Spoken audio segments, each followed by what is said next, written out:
Okay, let's dive into this. Welcome to The Explainer. Today, we are looking at a genuinely fascinating piece of intellectual property that reveals a massive, kind of hidden truth about how artificial intelligence actually works. Have you ever wondered why big tech companies care so deeply about a seemingly obscure patent filed way back in 2013?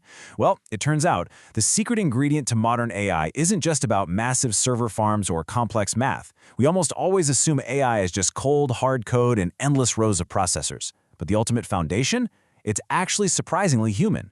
So we're going to unpack the mystery behind patent US9275291B2. This is a foundational document that outlines exactly how we rank the human beings who teach the machines. To really understand this patent, we have to start with the core dilemma of machine learning. You see, an AI is fundamentally only as good as the humans who teach it. But humans are flawed, right? We carry different biases, we have wildly different levels of expertise, and frankly, we just make mistakes. So what happens when human teachers actually disagree on how to label a piece of data? Like, if one person says a text is about finance and another says it's about technology, how on earth does the machine know who to trust? And this isn't just some academic problem. If a machine learns from flawed human input, the resulting AI will amplify those mistakes on a massive, global scale. A single bad assumption gets multiplied 1,000,000 times over. This is the exact problem this patent sets out to solve. Over the next few minutes, we're going to demystify this complex 26-claim patent by taking a quick 5-part journey. First, who teaches the machines? Second, the core patent claim. Third, building a trust score. Fourth, training with ranked data. And finally, why big tech cites it. All right, Section 1. Who teaches the machines? When we talk about AI, we usually focus on the algorithm, right? But the unsung heroes, and, well, sometimes the weak links, are the human coders who process the raw, unstructured data first. The patent focuses really heavily on something called a machine classifier. Think of a machine classifier as an algorithm that categorizes messy, unstructured data. We're talking tweets, emails, news articles, the whole shebang. But it doesn't just know how to do this out of nowhere. It relies on classification rules that it learns from a pre-classified sample dataset. And where does that sample dataset come from? Human coders. Humans actually have to manually go through a sample set and tag the data so the machine has a baseline to learn from. In practice, this means actual human beings are sitting down, reading through thousands of individual emails, deciding one by one to flag them as spam or not spam. They are meticulously defining the boundaries of what the machine will eventually recognize automatically. Now, the background of the patent outlines a glaring flaw in traditional machine learning when it comes to those humans. Imagine a sample dataset is pre-classified by two different human coders. One is a complete novice who has literally never coded data before, and the other is a 10-year expert in the field. Traditional machine classifiers look at the data provided by both humans and treat them completely equally. Why? Because at this early stage, machine learning algorithms just ingest data points blindly. They don't interview their teachers, they don't check their resumes. The machine literally cannot tell the difference between the novice and the expert. If they disagree on a label, the machine is just confused, and its learning process is deeply compromised. Which brings us to Section 2, the core patent claim. So, how do we fix this flawed human teacher problem? What is the core claim in this patent that acts as the secret ingredient? To break down the dense technical jargon, let's just use a simple classroom analogy. In this system, the machine learning algorithm is the student.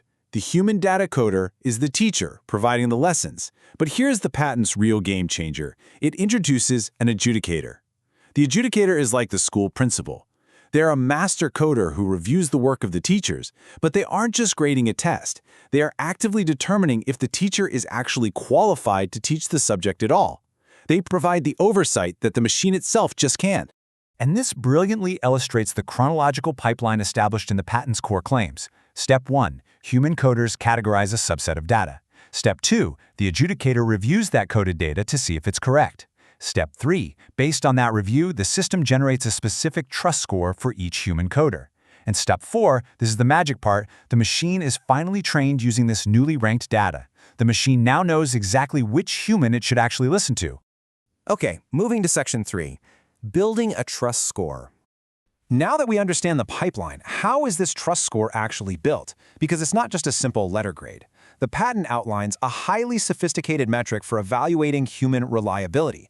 A coder's trust score is calculated using a really rich variety of ingredients. First, of course, is their accuracy when compared directly to the adjudicator's correct answers, but the methodology goes way deeper than that. The system looks at their past performance on controlled datasets to establish a historical track record. It even looks at verified credentials. The patent explicitly notes that a user with an educational.edu or government.gov email domain might automatically receive a higher baseline score than someone using a standard.com address. Why? Because those domains represent a verified baseline of institutional credibility. The score also factors in third-party accreditations and something called the peer trust score. You can think of the peer trust score like a web of trust or a reputation system among coders. Basically, it checks whether other highly ranked experts vouch for the quality of this specific person's work. Section 4. Training with ranked data. Having a highly detailed score is great, but how is this trust score practically applied to train the final artificial intelligence? How does it actually change the machine classifier? Well, the patent claims explain that the classification rules generated for the machine are directly influenced by these scores. If a coder has a high trust score, their selected categories are heavily weighted when generating the machine's rules. The system treats their input as absolute gospel. But if a coder has a low trust score and their category selection doesn't match the correct answer, their data might be lightly weighted or, as the patent forcefully suggests, completely discarded. This is ruthless for sure, but entirely necessary. If a coder is consistently wrong, their input doesn't just add noise, it actively damages the AI's logic. So the system is designed to entirely cut them out, systematically programming the machine to just ignore the bad teachers. Notice in this specific example directly from the patent exactly how this looks in the real world. Imagine you want to train an AI to find mentions of the retail store Target while ignoring the generic word Target, like target audience or target practice. Why would a company pay for this kind of precision? Well, financial analysts need to know if social media is genuinely talking about Target stock or a store promotion, not just casually using a common dictionary word. By using highly trusted, adjudicated human coders to train the classifier, the machine can process thousands of unstructured documents and produce a highly accurate final report. It neatly categorizes exactly what percentage of the data actually refers to the store. In this scenario, 98% of the data was accurately classified as not being about the store, while 2% was. And finally, Section 5. Why Big Tech cites it. So why does a patent filed over a decade ago matter so much to the current titans of the tech industry? First, let's look at a brief history. This patent was filed in 2013 by a company called TechShifter LLC. The application was fully granted in 2016. Interestingly, according to the patent record, it recently expired in 2024 due to the non-payment of maintenance fees. But listen, just because a patent expires doesn't mean the foundational ideas inside it stop being relevant. Actually, it's quite the opposite. Now, what's really interesting about this slide is this number, 27. Since its publication, this specific patent has been directly cited as prior art by 27 subsequent patents. That is a massive footprint in the intellectual property world, proving that the core claim, ranking human coders to create better machine rules, is an absolute bedrock concept. To see that impact, you just have to follow the paper trail. Look at exactly who is citing this patent to build their own technologies. IBM cited it for a patent on detecting unwanted model training data, because to detect that unwanted data, you need a highly reliable way to filter out the noise. Microsoft cited it for retrieving domain-specific unstructured text. Palantir used it in a patent for categorizing electronic documents through machine learning. Bank of America cited it for information security threat assessment. They recognize that if human analysts are labeling security threats incorrectly at the start, their automated enterprise defenses will ultimately fail. These companies realize that their cutting-edge algorithms are completely useless if the human data pipeline feeding them is polluted. They rely on the foundational logic of adjudicating human coders to ensure modern AI safety and quality. So what should you take away from this explainer today? As AI continues to grow and scale at an unprecedented rate, it's really easy to get distracted by the flash of the algorithms themselves. But the human data pipeline behind the AI is what truly dictates its accuracy. Quality control over human coders, weighing their trust, verifying their credentials, and adjudicating their decisions, that is the foundational secret ingredient. So the crucial point is perfectly summarized right in the text of the patent itself.